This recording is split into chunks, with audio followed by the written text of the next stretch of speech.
Hey, I'm Simon Moss and I am a student. Hardest job in the world. But aside being a student, I have realized that I am a victim. A victim not of racism or any genocide, but a victim of our disastrous education system. And the bad news is that I'm not the only one. In fact, everyone who's been through school has been victimized, but not many realize this until it's too late.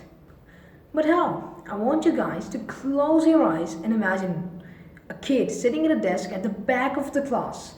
He never raises his hand or participates in class and has bad grades. But deep inside, that kid has a passion to find a cure for cancer. I'm afraid this kid would never be able to fulfill his dreams.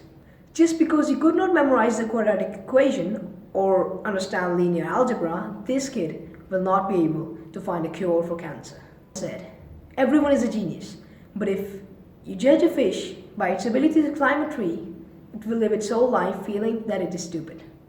Unfortunately, this is how the kid will feel for the rest of his life.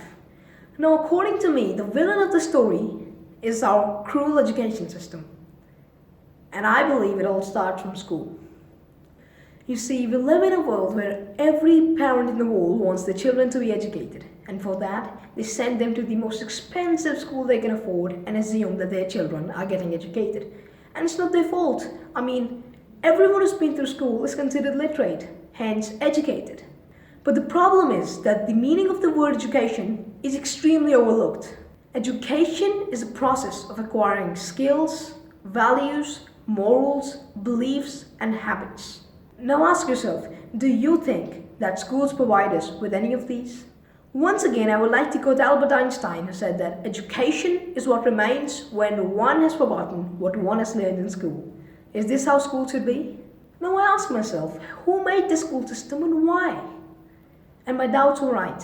The modern educational model was made in the early 1800s at the time of the Industrial Revolution. This model was for producing good factory workers and not brilliant scientists.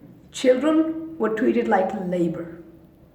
This shows why we all need to stand straight in a line for the assembly, just like workers in a factory do. We are grouped according to our age, just like they would group products. These were manufactured in 2006, so line up here in 7th grade. These were manufactured in 2005, so line up here in 8th grade. Some students learn according to their age, or should I say, according to the year of manufacture, and others are a bit slow. But still, each group of students have to give the exact same test, and that would decide their future. Whether they are A grade oranges, so they will be packed and sold, or are they F grade, so they will be left to rot for the rest of their lives. Unfortunately, nothing has changed. Absolutely nothing. Even the short amount of lunch break we get, which is announced by the school bell, comes straight from the factory. Now we know that schools have not changed, but the world has changed a lot. Still, schools claim to prepare us for the future, although they cannot even meet the requirements of the present.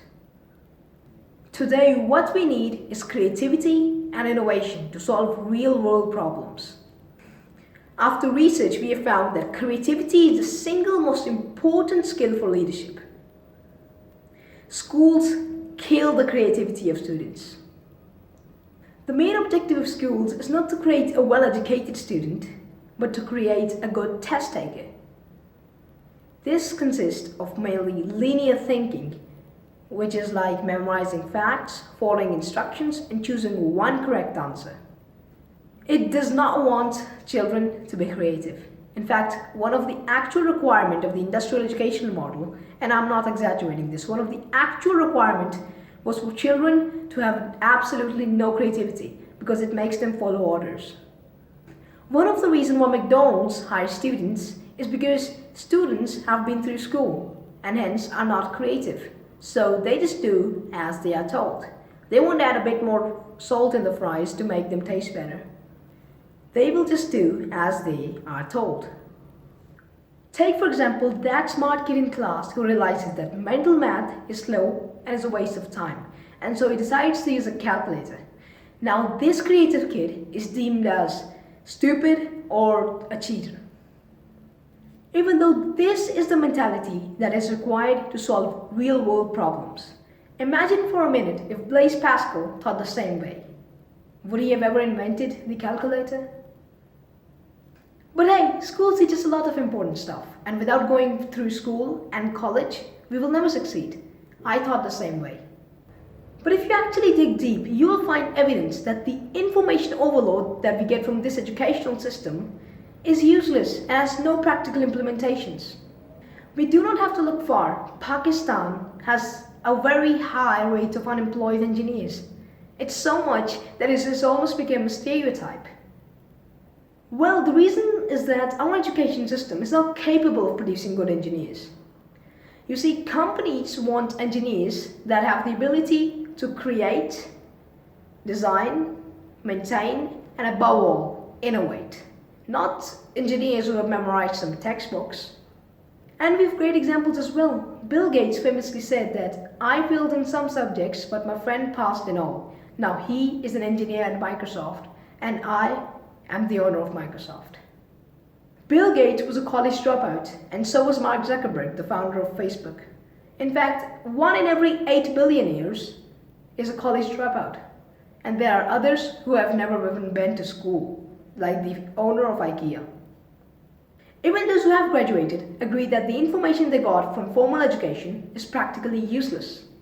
Elon Musk famously said that don't confuse schooling with education. I didn't went to Harvard, but the people who worked for me did.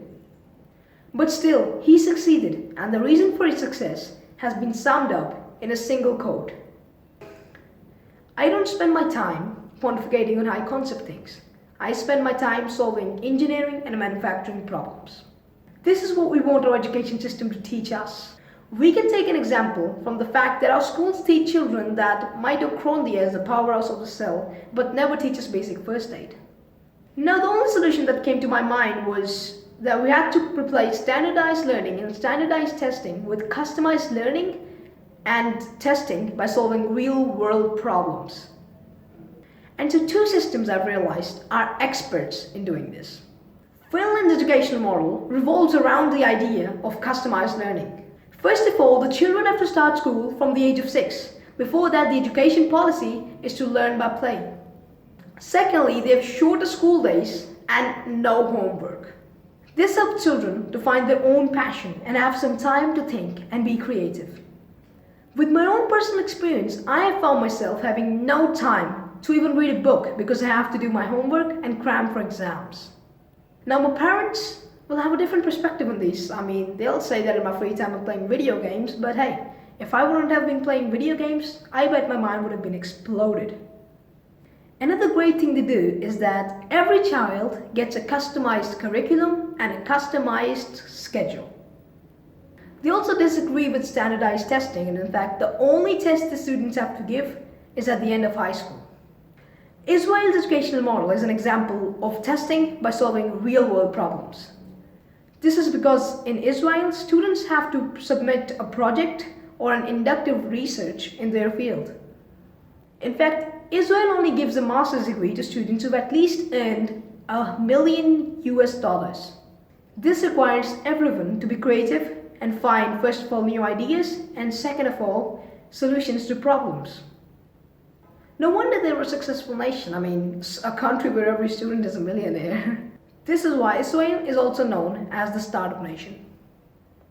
So my only conclusion to this would be that keeping in mind that there are actual solutions to this problem, as Nelson Mandela once said, education is the most powerful weapon we can use to change the world. I would like to request those who have the power to do so to improve the system if they want the future of our nation as well as the entire world to be bright. And for those who have been victimized, I would say that we have to keep raising our voice, and remember, if you are not willing to learn, no one can help you. And if you are determined to learn, no one can stop you. Thank you.